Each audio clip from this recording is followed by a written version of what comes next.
प्रिय विद्यार्थियों, मैं गुरमीत सिंह, सह आचार्य हिंदी विभाग, राजकीय महाविद्यालय बूंदी। आज के मेरे ई व्याख्यान का विषय बीए तृतीय वर्ष हिंदी साहित्य द्वितीय प्रश्न पत्र के अंतर्गत पाठ्यपुस्तक आधुनिक हिंदी निबंध में संकलित निबंध उत्साह, जो कि आचार्य रामचंद्र शुक्ल के द्वारा लिखा गया है, उसके बारे में हम विचार करेंगे। इससे पूर्व के व्याख्यान में भी हमने आचार्य रामचंद्र शुक्ल के निबंध उत्साह के भेद, उन उत्साह का लक्षण एवं उसकी विशेषताएं, उत्साह निबंध में व्यक्त विचार आदि के बारे में विचार किया था। आज के विषय में भी हम आचार्य रामचंद्र शुक्ल द्वारा उत्साह नामक निबंध का विश्लेषण अर्थात उसकी समीक्षा करेंगे। उनके निबंधों के बारे में कहा जाता है कि शुक्ल जी के निबंधों में बुद्धि और भाव, हृदय एवं तर्क शक्ति तथा विषय एवं व्यक्तित्व का सामंजस्य देखने को मिलता है। उत्साह निबंध के आधार पर इस कथन की आज समीक्षा की जाएगी। पहले सामान्य विवेचन। हिंदी निबंध साहित्य में आचार्य रामचंद्र शुक्ल के निबंध विशेष महत्व रखते हैं। चिंतामणि में उनके मनोविकारों पर लिखे गए निबंध संग्रहित हैं।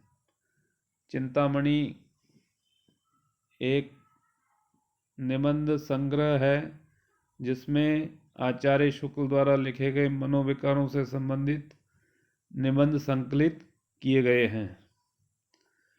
उनके निबंधों में वैचारिकता, विषय का प्रतिपादन, लोक मंगल की भावना, हास्य व्यंग्य का समावेश तथा विषय एवं व्यक्तित्व का अद्भुत समन्वय मिलता है।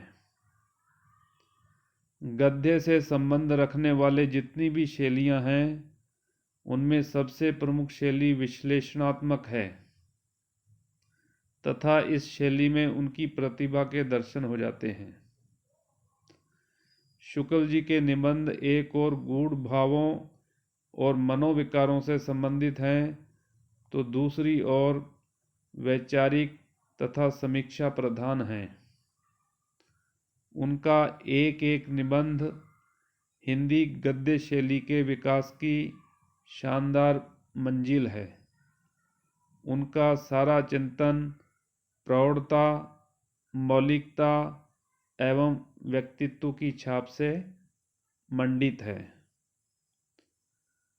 उसके बाद अगला बिंदु आता है आचार्य शुक्ल द्वारा उत्साह का विश्लेषण, अर्थात आपकी पाठ्यपुस्तक हिंदी निबंध में आचार्य शुक्ल द्वारा जो निबंध संकलित किया गया है उसका नाम है उत्साह।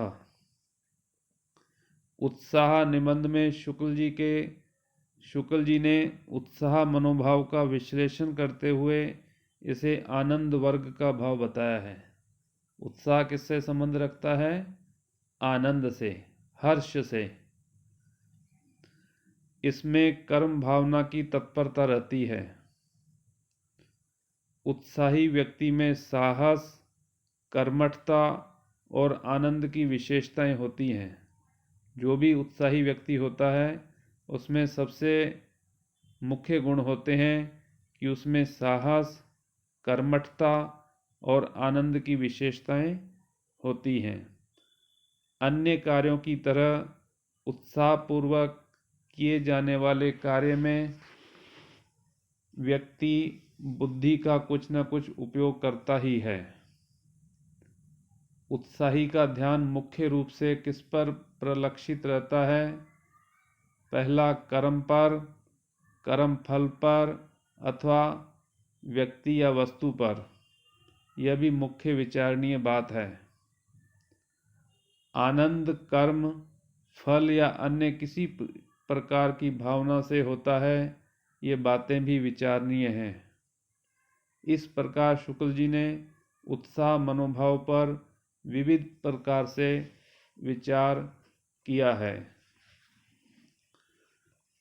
इसी क्रम में अगला बिंदु आता है उत्साह निबंध में बुद्धि पक्ष एवं भाव पक्ष। दो तरह के पक्ष होते हैं, बुद्धि और भाव। बुद्धि अर्थात विचार, भाव अर्थात हृदयगत विशेषताएं।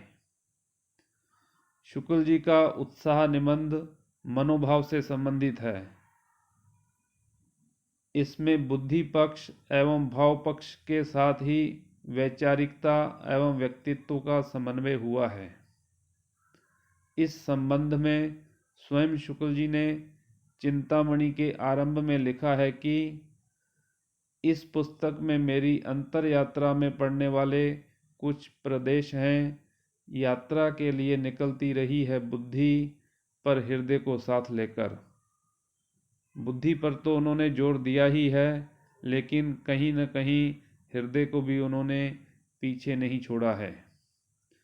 अपना रास्ता निकालती बुद्धि जहाँ कहीं मार्मिक या भावाकर्षक स्थलों पर पहुँची है, वहाँ हृदय थोड़ा बहुत रमता अपनी प्रवृत्ति के अनुसार कुछ कहता गया है। इससे यात्रा के श्रम का परिहार होता रहा है। बुद्धि पथ पर हृदय भी अपने लिए कुछ न कुछ पाता रहा है। बस इतना ही निवेदन करके इस बात का निर्णय मैं विज्ञ पाठकों पर छोड़ता हूँ कि ये निबंध विषय प्रधान है या व्यक्ति प्रधान। इन्वर्टेड कोमा यहाँ पर बंद हो जाता है, अर्थात यह स्वयं शुक्ल जी के विचार हैं। शुक्ल जी के इस कथन से ज्ञात होता है कि उनके निबंधों में बुद्धि एवं हृदय दोनों का योग है, अर्थात कहने का अभिप्राय है कि जो भी उन्होंने मनोविकार संबंधी निबंध लिखे हैं, उसमें बुद्धि और हृदय दोनों का समन्वय देखने को मिलता है।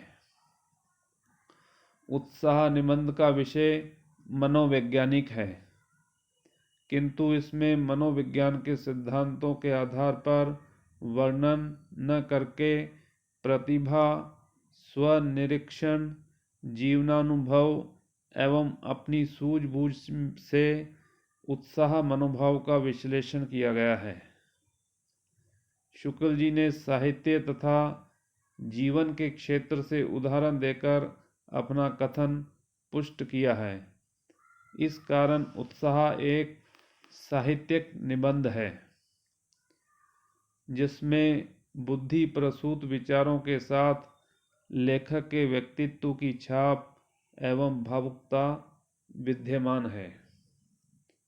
इसके बाद अगला बिंदु आता है हृदय पक्ष एवं तर्क शक्ति। उत्साह निबंध में हृदय पक्ष एवं तर्क शक्ति का समावेश तो है, परंतु प्रधानता बुद्धि पक्ष या हृदय पक्ष की प्रतीत होती है। अर्थात उन्होंने तालमेल बिठाया है हृदय पक्ष एवं तर्क शक्ति का, लेकिन जो प्रमुख रूप से उनके विचार हैं वह बुद्धि पक्ष या हृदय पक्ष ही प्रतीत होता है। शुक्ल जी ने उत्साह भाव की सूक्ष्मतम विवेचना प्रस्तुत की है। उन्होंने सर्वप्रथम यह बताया है कि यह भाव आनंद वर्ग का है। यह भाव आनंद वर्ग का है।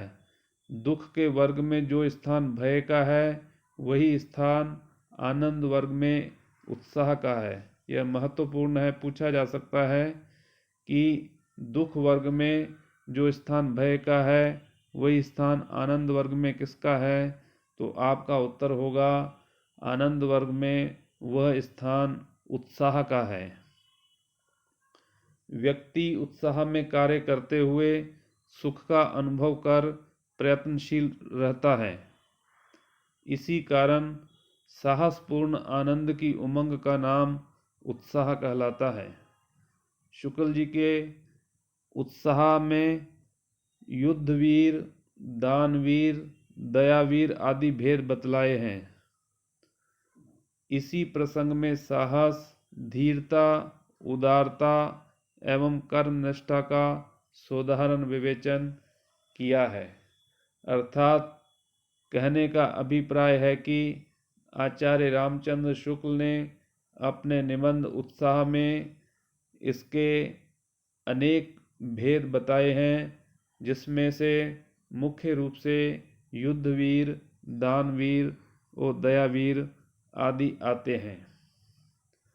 उसके बाद अगला बिंदु आता है विषय एवं व्यक्तित्व। प्रस्तुत निबंध में उत्साह विषय पर अनेक दृष्टियों से विस्तार से प्रकाश डाला गया है। इसमें विचार, भाव, विषय विवेचन एवं व्यक्तित्व में संतुलित समन्वय उपस्थित किया गया है। जब लेखक विचारों की परंपरा के मध्य अपनी रुचि अरुचि, अपने भाव अनुभव तथा अन्य बातों की जानकारी देता है, तब उसके व्यक्तित्व का परिचय मिलता है। उत्साह निबंध में सारा विवेचन सरस और मार्मिक है। अर्थात जब हम इस निबंध का संपूर्ण विश्लेषण करते हैं तो हम पाते हैं कि इस उत्साह नामक निबंध में जो सारा विवेचन किया गया है वह अत्यंत सरस और मार्मिक है, हृदय को झकझोरने वाला है। मनोवैज्ञानिक विषय होने पर भी इसमें शुष्कता नहीं है। शुष्कता अर्थात नीरसता। इसी कारण इसमें बौद्धिक विश्लेषण के साथ रागात्मक तत्व भी विद्यमान है। आचार्य शुक्ल की अपनी जीवन दृष्टि है, अर्थात जीवन को जो देखने की दृष्टि होती है उसे जीवन दृष्टि कहा जाता है। इस प्रस्तुत निबंध में आचार्य रामचंद्र शुक्ल ने भी अपनी जीवन दृष्टि को रेखांकित किया है। वे शील का अर्थ होता है आचरण, मर्यादा, लोक मंगल की भावना को महत्व देते हैं। अर्थात आचार्य रामचंद्र शुक्ल ने अपने साहित्य में शील, मर्यादा और लोक मंगल की भावना को अत्यंत महत्व प्रदान किया है। साथ ही व्यंग्य विनोद का सहारा भी लेते हैं। अन्याय के प्रति विरोध, प्रकृति प्रेम, देशवासियों का हित चिंतन एवं संस्कृति से लगाव, ये बातें उनके व्यक्तित्व की परिचायक हैं। अर्थात यदि हम उनके साहित्य का अध्ययन करते हैं तो पाते हैं कि उनका जो समस्त साहित्य है वो किस प्रकार से विविधताओं से भरा हुआ है। जहाँ अन्याय की बात आती है तो उसके प्रति उनका विरोध होता है, प्रकृति की बात आती है तो उसके प्रति प्रकृति प्रेम दिखाई देता है, देशवासियों का हित चिंतन होता है एवं संस्कृति से लगाव, ये बातें उनके व्यक्तित्व को भली भांति रेखांकित करती हैं। प्रस्तुत निबंध में इन सभी बातों का समावेश हुआ है। वैचारिकता एवं भावुकता, विषय एवं व्यक्तित्व के समावेश से शुक्ल जी का यह निबंध विशिष्ट बना है।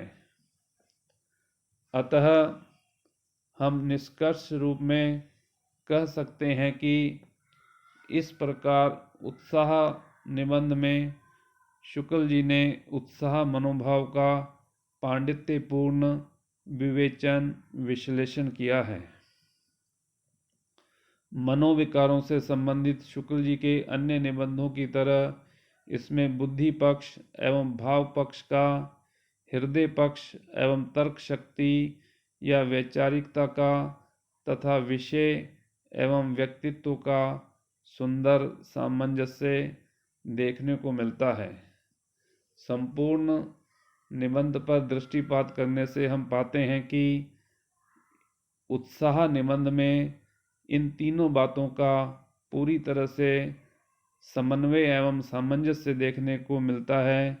इसमें बुद्धि पक्ष एवं भाव पक्ष, हृदय पक्ष एवं तर्क शक्ति या वैचारिकता तथा विषय एवं व्यक्तित्व। इस आधार पर कहा जा सकता है कि शुक्ल जी का प्रस्तुत निबंध सभी पक्षों से समन्वित तथा उनके व्यक्तित्व का विशिष्ट निरूपक है। इसमें बुद्धि पक्ष, हृदय पक्ष तथा वैचारिकता की तरंगें आद्योपांत व्याप्त दिखाई देती है। आद्योपांत अर्थात शुरू से लेकर अंत तक हम जब इस निबंध को पढ़ते हैं, इसका अध्ययन करते हैं, तो हमें इसमें से बुद्धि पक्ष, हृदय पक्ष और वैचारिकता की तरंगें प्रस्फुटित होती हुई दिखाई देती हैं। तो विद्यार्थियों, इस प्रकार आज हमने इनके उत्साह नामक निबंध की समीक्षा की है। इनके बारे में कहा जाता है कि शुक्ल जी के निबंधों में बुद्धि और भाव, हृदय एवं तर्क शक्ति तथा विषय एवं व्यक्तित्व का सामंजस्य देखने को मिलता है। इसी के आधार पर हमने आज उत्साह निबंध के इस आधार पर इस कथन की समीक्षा आपके समक्ष की है। अगला व्याख्यान अगले वीडियो में प्रसारित किया जाएगा।